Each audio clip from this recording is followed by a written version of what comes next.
Welcome back to my channel. So yes, मई 23 की कुछ क्लास मैंने अपलोड की हैं और ये नवंबर 23 के लिए सीए फाइनल की पहली क्लास है। आज जो है हम कैपिटल गेन से शुरू करने वाले हैं और येस, अब बिना किसी देरी के हम शुरू करते हैं। और जैसे कि मैं हमेशा एक चीज़ बोलती हूँ, please focus on your self study. उससे बेहतर आपको कुछ भी आपको करने के बाद पता चलेगा कि 30 घंटे की रिविजनरी क्लास इक्वल्स टू 18 घंटे की आपकी जो सेल्फ स्टडी है वो हो जाएगी। तो शुरू करते हैं हम कैपिटल गेन। शुरुआत करते हैं हम अपने चार्जिंग सेक्शन से। चार्जिंग सेक्शन जो है वो हमारा ये बोलता है कि any profit or gain arising from transfer of A capital asset. मतलब दो बातें इसमें बोली गई हैं कि ट्रांसफ़र हो, और किस चीज़ का ट्रांसफ़र हो, कैपिटल एसेट का ट्रांसफ़र हो। और अगर किसी कैपिटल एसेट का ट्रांसफ़र हो रहा है और वहाँ से प्रॉफिट और गेन अराइज हो रहा है, then that profit or gain जो है वो आपका टैक्सेबल हो जाएगा। फिर से पढ़ते हैं, any profit or gain arising from transfer of a capital asset effected in the previous year shall be chargeable to tax under this head in the previous year in which transfer took place। जिस year में transfer हुआ उसी year में जो capital gain है वो taxable हो जाता है। देखो, एक तो यहाँ पे ट्रांसफ़र इम्पॉर्टेंट है और दूसरा कैपिटल एसेट इम्पॉर्टेंट है, क्योंकि यही बोला गया है कि आप एक कैपिटल एसेट को ट्रांसफ़र कर रहे हो, तो जिस ईयर में आपने ट्रांसफ़र किया ना उसी ईयर में आपका कैपिटल गेन अगर उस ट्रांसफ़र को पे कोई है तो वो कैपिटल गेन टैक्सेबल हो जाएगा। एक चीज़ और हमें इस डेफिनेशन से एक कंक्लूज़न निकलता है कि यहाँ पे ये नहीं बोल रहा है कि जब आपको पैसे मिलेंगे तब आपका ये कैपिटल गेन टैक्सेबल होगा। मतलब अक्रूवल बेसिस पे आपका चार्जिंग सेक्शन बोलता है कि आपका अक्रूवल बेसिस पे हम कैपिटल गेन आपका राइज हो गया तो हम आपका कैपिटल गेन जो है अक्रूवल बेसिस पे उस पर इनकम टैक्स लगा देंगे। अब जो दो इम्पॉर्टेंट चीज़ मैं बोल रही थी ट्रांसफ़र और कैपिटल एसेट के बारे में, तो एक बार आगे चलते हैं, हम उसके बारे में देखते हैं। पहला है हमारा कैपिटल एसेट का डेफिनेशन कि कैपिटल एसेट क्या होता है। सेक्शन 2 सबसेक्शन 14 जो कि बात करता है हमारे कैपिटल एसेट के बारे में, वो बोलता है according to section 2 subsection 14 a capital asset means property of any kind held by an assessee whether or not connected with his business or profession। मतलब कि किसी भी टाइप का प्रॉपर्टी जो है जो एसएससी ने हेल्ड किया है, चाहे वो उसके बिज़नेस से रिलेटेड हो या नहीं हो, वो जो है आपका कैपिटल एसेट माना जाएगा। और अगर उस कैपिटल एसेट को आप ट्रांसफ़र करते हो तो आपके ऊपर टैक्स लग जाएगा। डेफिनेशन में दूसरा पॉइंट है any securities held by foreign institutional investor which has invested in such security in accordance with SEBI regulation. तो देखो, इसके पीछे की कहानी ये है कि जो एफआईआई थे उनको एओ क्या करते थे कि बिजनेस इनकम मानते थे और एज ए बिजनेस इनकम ही उसे ट्रीट करते थे। और फिर जो कैपिटल गेन है, जो आपका इनकम अराइज हुआ, वो आपका इनकम कितने % पे टैक्सेबल हो जाएगा, 40% पे। लेकिन और अगर हम 40% पे टैक्स करेंगे तो एफआईआई या एफपीआई हमारे यहाँ आना नहीं चाहेंगे। बट ये हमें क्या चाहिए, अभी तो हमें इन्फ्लो ज़्यादा चाहिए, फॉरेन करेंसी का इन्फ्लो ज़्यादा चाहिए। तो अभी भी ये चीज़ें जो है इंक्लूसिव है कैपिटल गेन में, इसलिए क्योंकि अभी भी हमें नीड है फॉरेन करेंसी की। जिस दिन हमारी वो नीड ख़त्म हो जाएगी, जिस दिन रुपी इतना स्ट्रांग हो जाएगा ना, उस दिन देखना आपका ये डेफिनेशन के अंदर ये जो चीज़ है ना वो हटा दी जाएगी, अगर गवर्नमेंट चाहे तो। बट अभी हमें नीड है, इसलिए एफपीआई को जो है इतना बेनिफिट दिया गया कि अगर आप एक एफपीआई या एफआईआई हैं और अगर आप इन्वेस्ट कर रहे हैं इंडियन स्टॉक मार्केट में, तो आपका तो जनरली देखें तो ये बिज़नेस इनकम है, क्योंकि आप ये एक तरीके से बिजनेस कर रहे हैं, आप खरीदते हैं, आप बेच देते हैं। बट क्योंकि वो इंट्राडे ट्रेडिंग करते हैं बेसिकली। बट अगर आप इस खरीद बेच को आप अपने बिजनेस इनकम को हम आपका कैपिटल गेन इनकम मान लेंगे, और जैसे ही आपका कैपिटल गेन मानेंगे वैसे ही आपका जो टैक्स रेट है 40% से रिड्यूस हो गया, कितना हो जाएगा, 15 या 20% हो जाएगा। तो ये बेनिफिट देके एफपीआई को लालच दिया गया ताकि वो इंडिया में आके इन्वेस्ट करे, और इसीलिए इस डेफिनेशन को, इस पर्टिकुलर चीज़ को भी कैपिटल एसेट के अंदर रखा गया ताकि टैक्स रेट जो है कम हो जाए। अब मैंने आपको पॉइंट नंबर ए में एक चीज़ बताई थी कि किसी भी टाइप की प्रॉपर्टी हो, चाहे वो आपका बिजनेस में यूज़ हो रहा हो या ना यूज़ हो रहा हो, that will be considered a capital asset. और कैपिटल एसेट का ट्रांसफ़र का मतलब क्या होता है कि ट्रांसफ़र हो गया तो आपका, और अगर आपको कैपिटल गेन अराइज हो गया उस ट्रांसफ़र पे, तो आपको जो है टैक्स लग जाएगा। बट पॉइंट नंबर ए के अंदर जो है ना कुछ एक्सक्लूज़न है, कुछ ऐसी चीज़ें हैं जिसको एक्सक्लूड कर दिया गया है। सबसे पहली जो चीज़ है वो है stock in trade. Stock in trade को क्यों एक्सक्लूड किया गया है? क्योंकि this is already considered under your PGBP head, तो इसलिए स्टॉक इन ट्रेड को एक्सक्लूड किया गया है। दूसरा पॉइंट है हमारा पर्सनल इफेक्ट। मतलब वो चीज़ें जो आप अपने पर्सनल यूज़ के लिए इस्तेमाल में ला रहे हो, जैसे कि आपकी। और पर्सनल इफेक्ट का जो डेफिनेशन है ये चलो एक बार पढ़ लेते हैं। Personal effect that is to say movable property including wearing apparel and furniture held for personal use by the assessee or any member of his family dependent upon him. यहाँ पे ये कहना चाहते हैं कि पर्सनल यूज़ की वो चीज़ें जो मूवेबल हैं, जो प्रॉपर्टी मूवेबल हैं, इंक्लूड कर रहे हैं आपके फर्नीचर को या फिर वेयरिंग अपैरल को। अपैरल इसलिए इंक्लूड किया गया है बिकॉज समटाइम्स आपने देखा होगा मेसी का टी शर्ट या फिर रोनाल्डो का टी शर्ट अगर वो चाहे तो वो बेच सकते हैं और वो लाखों करोड़ों में बिक जाती हैं। So that is why apparel को भी यहाँ पे इंक्लूड किया गया है। तो यहाँ पे ये कह रहे हैं कि मूवेबल प्रॉपर्टी जो है अगर आपकी कोई भी, उसको हम आपका पर्सनल इफेक्ट मानेंगे और उसे जो है हम एक्सक्लूड कर रहे हैं कैपिटल एसेट के डिफिनेशन से। बट अच्छा एक चीज़ और है, ये आप यूज़ कर रहे हो या फिर आपके घर में हो, आपके अगर फैमिली मेम्बर यूज़ कर रहे हो, और कौन से फैमिली मेम्बर, जो आपके ऊपर डिपेंडेंट है, तो इन चीज़ों को जो है वो मूवेबल प्रॉपर्टी जो आपकी हैं और आप यूज़ कर रहे हैं या फिर आपके फैमिली मेम्बर यूज़ कर रहे हैं, वो फैमिली मेम्बर जो आपके ऊपर डिपेंडेंट है, तो इनको हम पर्सनल इफेक्ट मानेंगे। और इनको बेचने पे अगर आपको गेन आता है या लॉस आता है, that is not concern to us, और उस पर कैपिटल गेन नहीं लगेगा। बट इस एक्सक्लूज़न में भी एक एक्सक्लूज़न है, मतलब ये है कि कुछ चीज़ें ऐसी हैं जो आपकी पर्सनल इफेक्ट की तो हैं, आपको देखने में ऐसा लगेगा कि ये तो मेरी पर्सनल यूज़ की चीज़ है, बट अगर आपने उसको बेचा और अगर आपको गेन आ गया तो वहाँ पे टैक्स लग जाएगा। और वो एक्सक्लूज़न है, पहला पॉइंट है ज्वेलरी, दूसरा पॉइंट है आर्कियोलॉजिकल कलेक्शन, थर्ड है ड्राइंग, पेंटिंग, स्कल्पचर्स या फिर एनी वर्क ऑफ आर्ट। अगर आपके पास ये सारी चीज़ें हैं और अगर आप उसे बेचते हैं और आपको गेन आता है, then that will be taxable. Next point है हमारा डेफिनेशन ऑफ ज्वेलरी। अब देखो, जब भी जैसे पहले पॉइंट में हमने पढ़ा है, एक्सक्लूज़न का जो पहला पॉइंट था वो हमने पढ़ा ज्वेलरी। अगर गवर्नमेंट इसको यहाँ पे डिफ़ाइन ना करे तो फिर क्या एक लेमैन, या फिर अगर आप लेमैन नहीं भी है तो फिर आप जनरली इसका मतलब क्या निकालेंगे, जो नोज़ पिन या ईयररिंग या फिर जो भी चूड़ी कंगन, ये सब जो लेडीज़ या फिर मैन या वुमेन जो भी पहनते हैं वही सबको आप ज्वेलरी का मतलब निकालेंगे।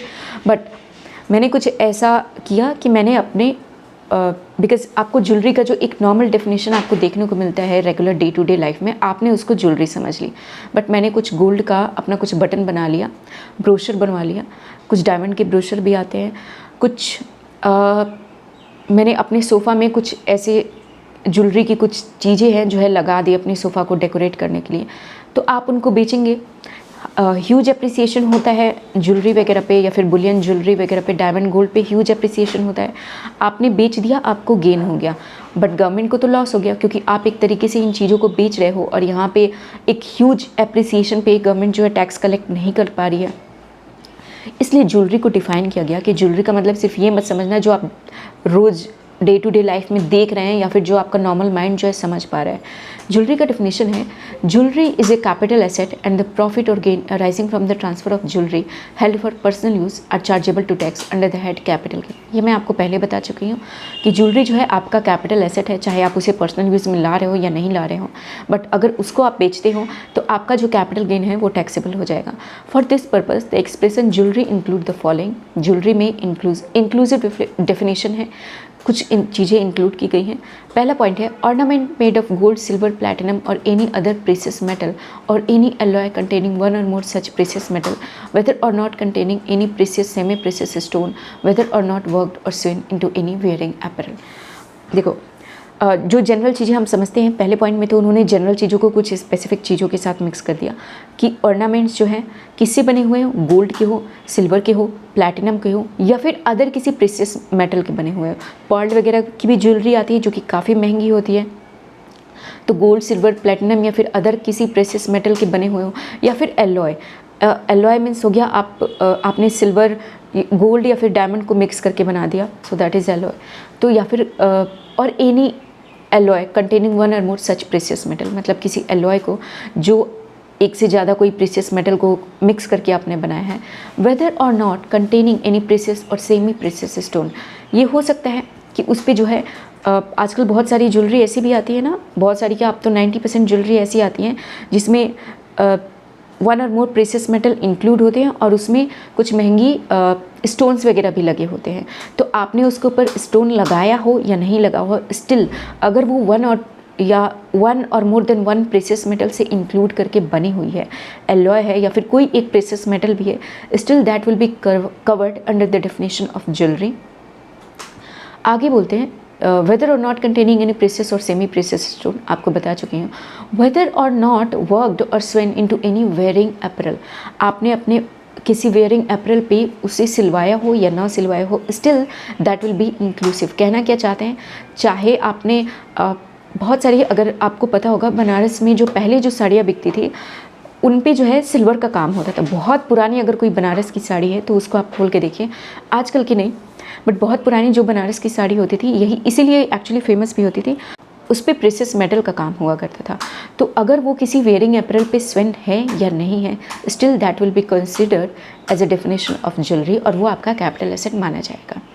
नेक्स्ट पॉइंट है हमारा प्रेशियस और सेमी प्रेशियस स्टोन वेदर और not set into any furniture utensils और एनी आर्टिकल और वर्कड और स्वेन इनटू एनी वेयरिंग अपैरल। जो मैं आपको डेफिनेशन के अंदर बता रही थी कि आपने क्या किया, आपने कोई प्रेशियस स्टोन ले लिया या फिर कुछ मेटल ले लिया या फिर एलॉय बना लिया उसका, और उसको आपने अपने या तो कपड़ों पे लगा लिया या फिर आपने अपने फर्नीचर पे उसको डेकोरेट करने के लिए लगा दिया।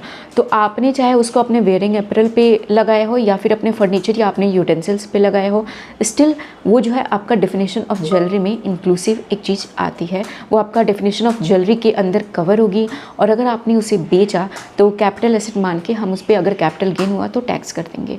आगे बढ़ते हैं। अच्छा, ज्वेलरी का डेफिनेशन हमारा खत्म हो चुका है। तो देखो मैंने आपको ऊपर में एक चीज़ यहाँ पे बताया था, point number B, capital asset के डेफिनेशन में अगर पॉइंट नंबर बी देखो तो यहाँ मैंने आपको बताया है कि एफआईआई जो होते हैं वो जो शेयर्स होल्ड करते हैं, आइडियली देखें उसका नेचर अगर देखें तो वो एक तरीके से पीजीबीपी इनकम है मेरा, क्योंकि आप उसे खरीद रहे हो, बेच रहे हो, आप इंट्राडे ट्रेडिंग कर रहे हो, तो एक तरीके से आपका वो रोज़ खरीद बेचने वाली चीज़ें हैं तो वो आपका पीजीबीपी इनकम है।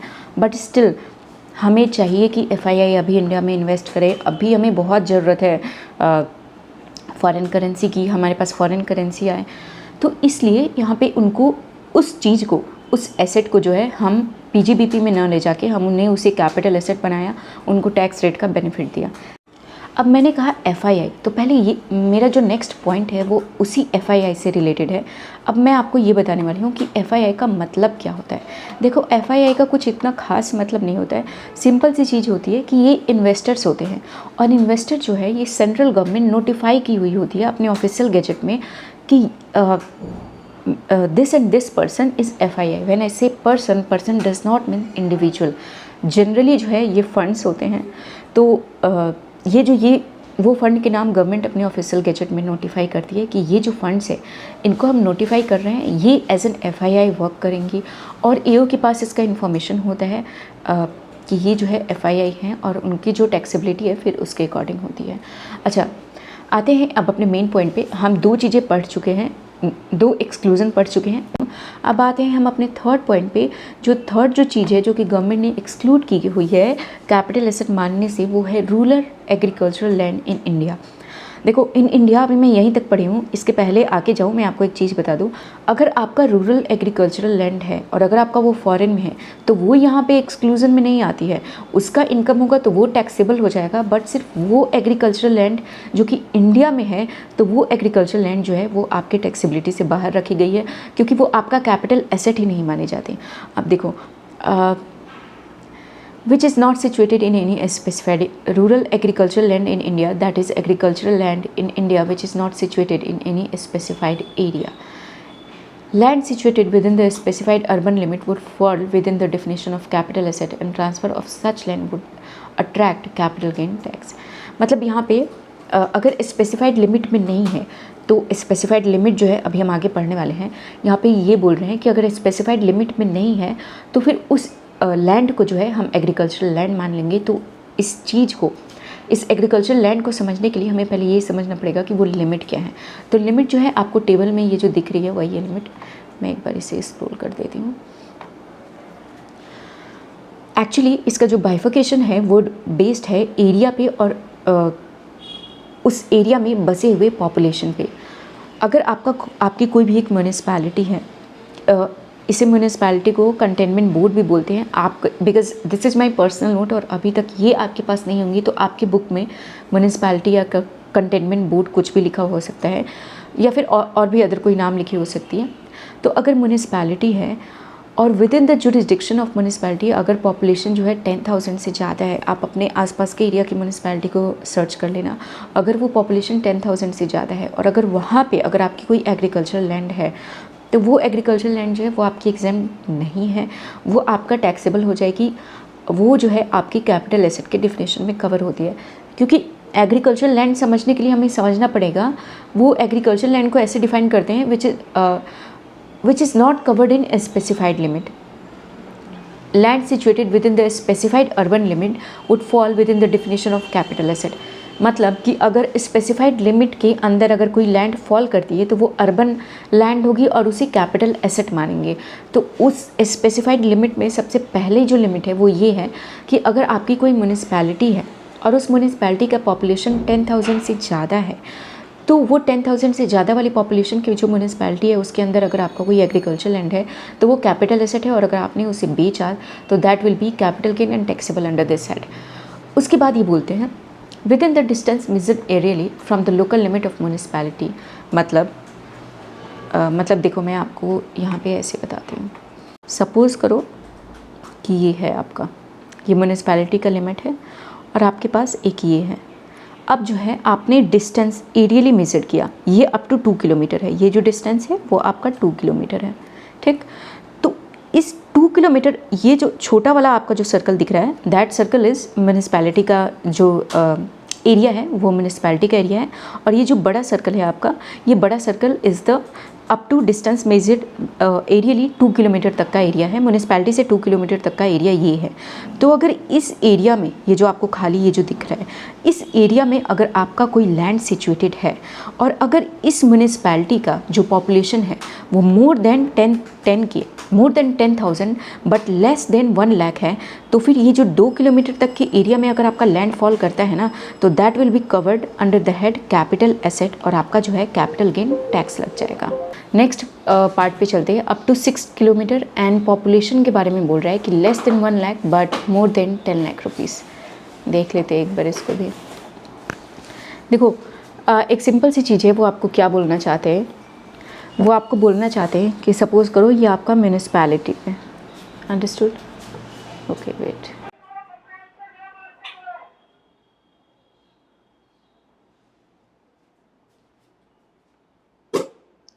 वो आपसे बोलना चाहते हैं कि सपोज़ करो कि ये आपकी म्यूनिसिपैलिटी है, ठीक है, और अप टू 2 किलोमीटर तक का हमने देखा। अब वो बोल रहे हैं कि अप टू 6 किलोमीटर, मतलब मान लो कि म्यूनिसिपैलिटी से जो 6 किलोमीटर की दूरी है वो ये है। एंड एक चीज़ का ध्यान रखना, जैसे कि मान लो आपका अगर लैंड है वो अगर यहाँ पे है, तो आपको समझ में आ रहा है कि 6 किलोमीटर से बाहर है, दैट मीन्स कि हमारा ये कैपिटल एसेट नहीं है। अगर मैं इस लैंड को बेचता हूँ तो ये एग्रीकल्चरल लैंड है और फिर ये हमारी कैपिटल एसेट के डिफिनेशन में नहीं आ रही है। बट मान लो मैंने कहा कि ये जो है डिस्टेंस जो है वो अप टू 6 किलोमीटर तक की है। अब ये डिस्टेंस अप टू 6 किलोमीटर ये ऐसे है, एरियली है। अगर इस डिस्टेंस को आप अगर यहाँ पे रहते हो, अच्छा चलो आप ये कॉर्नर पे ही रहते हो, ठीक है, अगर आप कॉर्नर पे रहते हो यहाँ पे, और अगर आपको यहाँ जाने के लिए आपके पास मतलब ऐसे रोड अवेलेबल नहीं है, आप ऐसे ऐसे ऐसे होके और फिर ऐसे यहाँ पे जाते हो, तो आप बोल रहे हो कि देखो जी मेरे लिए तो ये 6 किलोमीटर नहीं, मेरे घर से जो है ये तो 15 किलोमीटर पड़ता है, तो क्या ये आपका कैपिटल एसेट बनेगा? The answer is yes. जो गवर्नमेंट यहाँ पे जो लॉ है up to 2 kilometre, 6 kilometre, 2 kilometre मैंने आपको पहले बता दिया, और ये जो 6 किलोमीटर या 8 किलोमीटर जो आप आगे पढ़ेंगे, ये जो किलोमीटर की बात होती है, ये जो डिस्टेंस जो है वो एरियली नापा जाता है, ना कि आपके घर से, या फिर ये डिस्टेंस जो है बाय रोड नहीं नापते, ये डिस्टेंस जो है बाय एरियली नापते हैं। तो अगर आपकी म्यूनिसिपैलिटी है और उस म्यूनिसिपैलिटी से अगर आपका 6 किलोमीटर तक के एरिया में अगर आपका लैंड फॉल करता है, तो ये जो लैंड है, इस एरिया में फॉल करने वाला लैंड जो है वो आपका कैपिटल एसेट बनेगा। ये तो कैपिटल एसेट है ही, that we have already covered on the point number 1, but this land would also be termed as capital asset. But इसके लिए एक पॉपुलेशन की लिमिट जो है वो देखनी पड़ेगी कि पॉपुलेशन की लिमिट क्या है। पॉपुलेशन की लिमिट है, पहले वाले में मैंने आपको बताया कि more than 10K but less than 1 lakh. यहाँ पे है कि more than 1 lakh but less than 10 lakh. तो अगर ये लिमिट में अगर आपका ये जो म्यूनिसपैलिटी है, फिर से समझो, ये जो म्यूनिसपैलिटी है आपका, इस म्यूनिसपैलिटी की अगर जो पॉपुलेशन है वो मोर देन 1 लाख है बट लेस देन 10 लाख है, तो ये जो 8 किलोमीटर तक का जो रेडियस आप देख रहे हैं ना, ये 8 किलोमीटर के रेडियस में अगर आपका लैंड फॉल करता है तो that land will be covered under municipality, और म्यूनिसपैलिटी में जैसे ही कवर हो जाता है तो वो आपका कैपिटल एसेट बन जाता है। आई hope you understood this point. तीसरा पॉइंट मैं आपको दिखा देती हूँ एंड देन उसको भी हम एक बार समझ लेते हैं। तीसरे पॉइंट में बोला गया है अप टू 8 किलोमीटर, और जो आपका पॉपुलेशन का लिमिट है दैट इज़ 10 लाख। तो एक बार इसे भी समझ लेते हैं।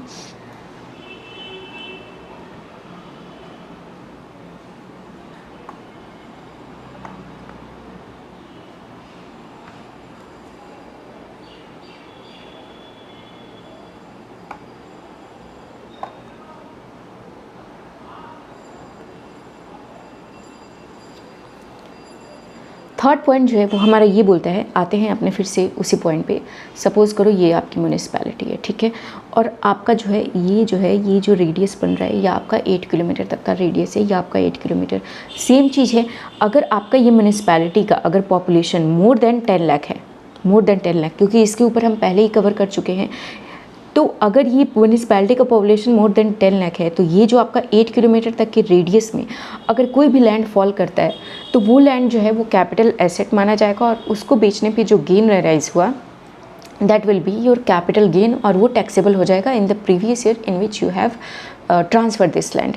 आई hope you understood this point. तो ये पॉइंट जो है, ये जो टेबल जो है, ये हमारा कंप्लीट। नेक्स्ट पॉइंट की तरफ बढ़ते हैं। अब गोल्ड डिपॉजिट बॉन्ड की बात करते हैं। एक बार फिर से बता दूं, फोर्थ पॉइंट है आपका गोल्ड डिपॉजिट बॉन्ड, कि आप पढ़ क्या रहे हैं। आई होप कि आप लिंक बना पा रहे होंगे। सबसे पहले जो है मैं एक बार रिवाइज करा देती हूँ कि हमने अभी तक क्या पढ़ा। छोटी सी चीज़ पढ़ाने में इतना टाइम लग गया, आगे से मैं टाइम लिमिट का ध्यान रखूँगी। पहले हमने पढ़ा कि कैपिटल गेन क्या होता है, उसके चार्जिंग सेक्शन को पढ़ा। उसके बाद से हमने पढ़ा कैपिटल गेन के सबसे पहले हमने पढ़ा कि कैपिटल गेन के का चार्जिंग सेक्शन जो है वो क्या बोलता है। वो बोलता है कि ट्रांसफ़र हो और कैपिटल एसेट को हो, कैपिटल एसेट का हो, तो जिस ईयर में ट्रांसफ़र हुआ उसी ईयर में जो है हम टैक्सेबल बना देंगे उस कैपिटल गेन को। उसके बाद से हमें दो चीज़ निकल के सामने आई कि ये कैपिटल एसेट क्या होता है, ट्रांसफ़र क्या होता है। तो हम कैपिटल एसेट के डेफिनेशन को पढ़े। डेफिनेशन पढ़ने में हमें कुछ एक्सक्लूज़न मिला। एक्सक्लूज़न में पहला एक्सक्लूज़न था स्टॉक इन ट्रेड, जो कि आप समझ चुके हैं। दूसरा एक्सक्लूज़न था पर्सनल इफेक्ट, जो कि आप समझ चुके हैं, जिसमें आपको डेफिनेशन ऑफ ज्वेलरी पढ़ने को मिला। तीसरा एक्सक्लूज़न जो था वो था एग्रीकल्चरल लैंड का, जो कि आप ये भी समझ चुके हैं। और जो फोर्थ एक्सक्लूज़न है वो है gold deposit bond issued under gold deposit scheme 1999 और deposit certificate issued under the gold monetisation scheme 2015 and gold monetisation scheme 2018 notified. देखो होता क्या है, टाइम टू टाइम सीजी जो है कुछ गोल्ड डिपॉजिट सर्टिफिकेट को नोटिफाई कर चुकी है। अभी तक आपने देखा कि 3 बार नोटिफाई हुए हैं, बीजेपी की गवर्नमेंट ने किया है। बाहर से लोन लेना जो है गवर्नमेंट को काफ़ी चीप, जो इंटरेस्ट रेट होता है वो इंटरनल मार्केट से आउटसाइड मार्केट में थोड़ा सा लो होता है। तो इसलिए जब बाहर में अगर आप लोन लेने जाते हैं तो साथ में आपको कुछ अपने वैल्यूएबल आइटम भी एज ए सिक्योरिटी रखनी होती है। तो उस सिक्योरिटी के लिए गवर्नमेंट ने एक स्कीम चलाई, जिसमें जो लोगों के घरों में गोल्ड पड़े हुए हों वो गोल्ड जो है लोग ला के गवर्नमेंट को दे दे।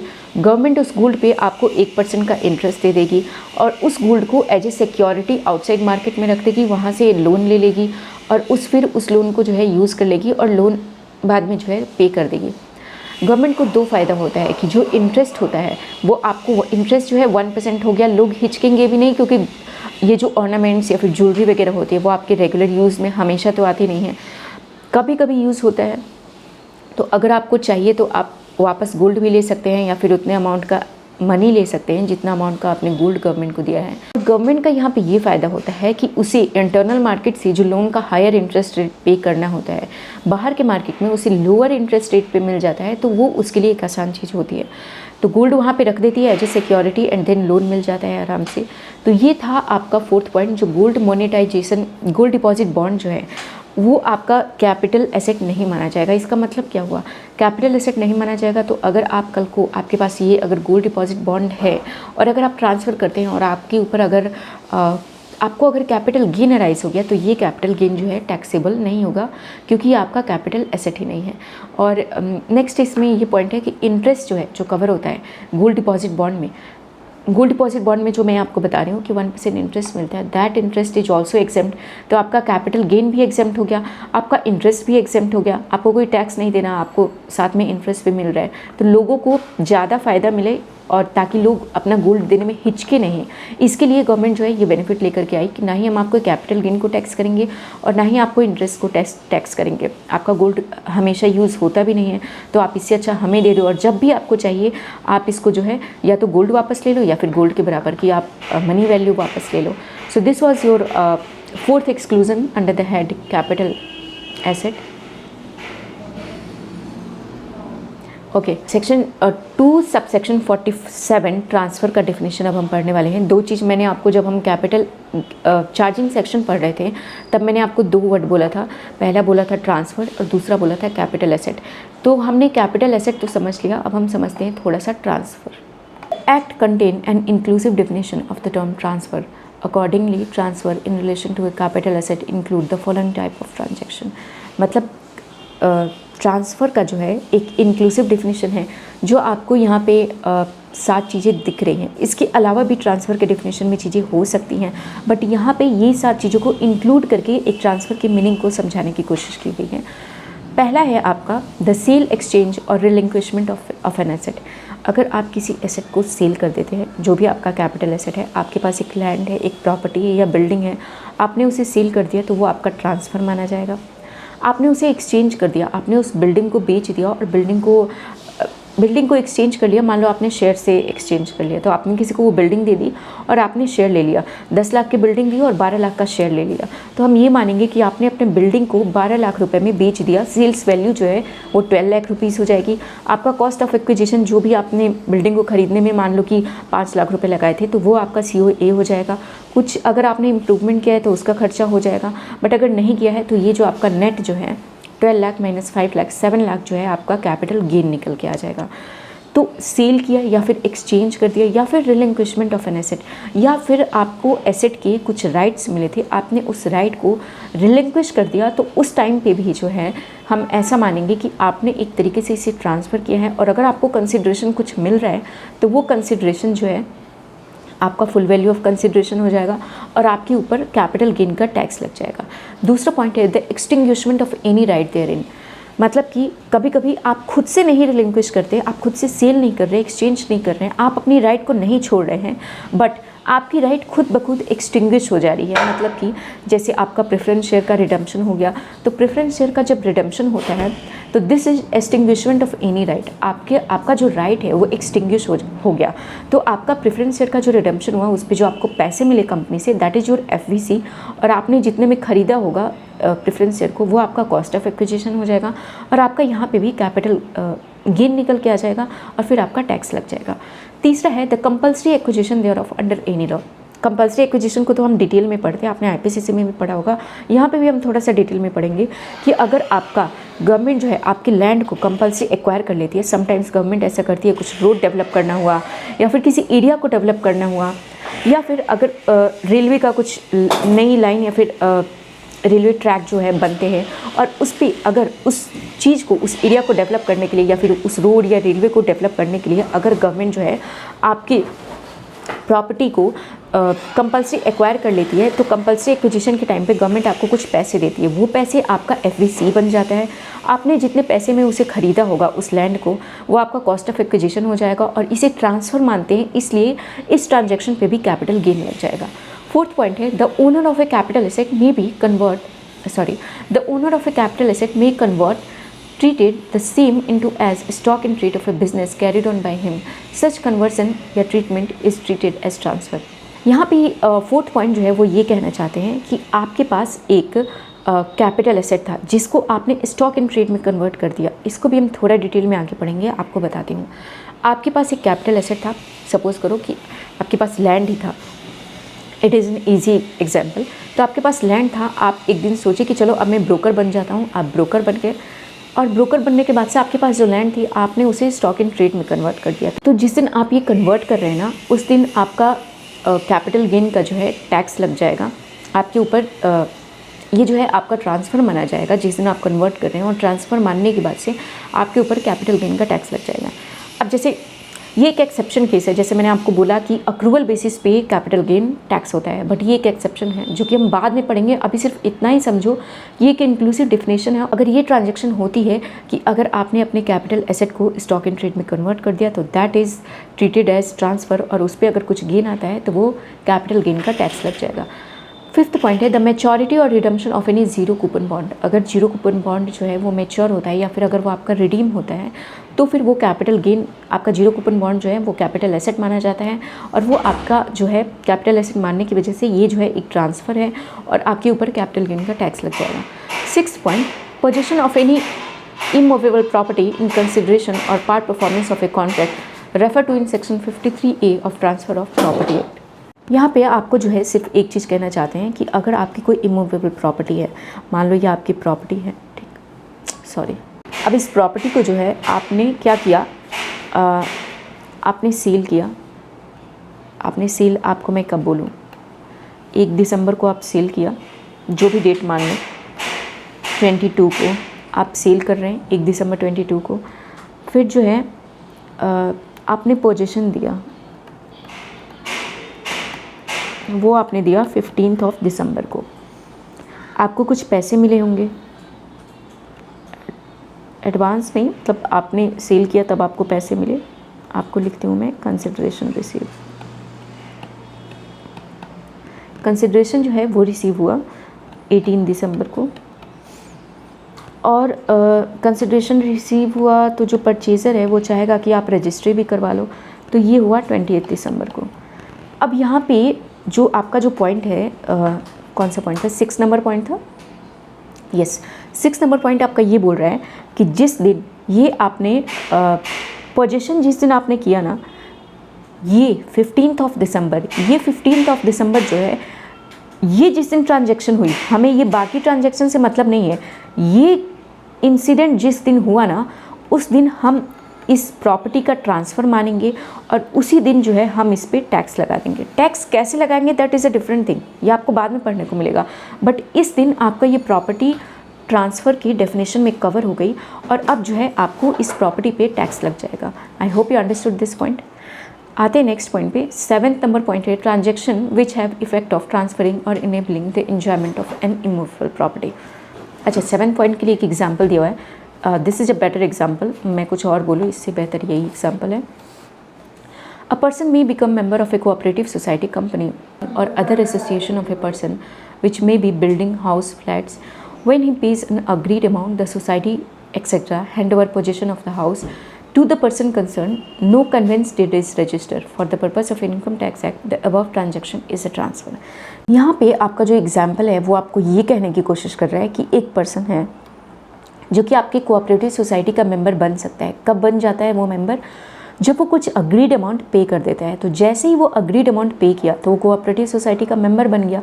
और कोऑपरेटिव सोसाइटी क्या करती है जनरली, कोऑपरेटिव सोसाइटी जो है, जैसे ही आप एक कुछ अमाउंट पे करते हो आपको वो मेंबर बना लेती है, और जैसे ही आप मेंबर बने आपके नाम पे कोई एक हाउस या एक फ्लैट कर देती है। ऐसे ही होता है। तो जिस दिन कोऑपरेटिव सोसाइटी को ये पैसे मिले या जिस दिन उस पर्सन ने कुछ पैसे अग्रीड अमाउंट दिए, उस दिन जो है हम ऐसा मानेंगे कि उस प्रॉपर्टी का ट्रांसफ़र हो गया, और ट्रांसफ़र होते ही उस प्रॉपर्टी पे जो है टैक्स लग जाएगा, कैपिटल गेन अगर आता है तो। So this was a small introduction of capital gain. आगे की जो क्लास है, अभी मैं इस क्लास को यहीं पे रोक दूँगी, आगे की क्लास जो है हम नेक्स्ट वीडियो में देखेंगे। So thank you so much for watching. आपके पास जो भी बुक है आप उस बुक से रेफ़र कर सकते हैं। आई एम श्योर कि जितना मैंने पढ़ाया उतने पॉइंट में आपको एक पॉइंट पे, आपको यहाँ पे जो मैंने पढ़ाया वो एक्स्ट्रा लग सकता है, बट आपका कोई पॉइंट बचा नहीं होगा जो आपको समझ में नहीं आया हो जितना मैंने बता दिया उसमें से। एंड यस, अगर आपको ये नोट्स चाहिए तो वो भी आप नोट्स भी ले सकते हैं। You can email me which is mention in my about section of YouTube. I see you in the next video. आपको ईमेल आईडी जो है मेरी अबाउट सेक्शन, मेरे यूट्यूब चैनल के अबाउट सेक्शन में मिल जाएगी। मैं मेंशन भी कर दूँगी डिस्क्रिप्शन बॉक्स में। So yes, I will see you in the next video and yes, thank you so much for watching.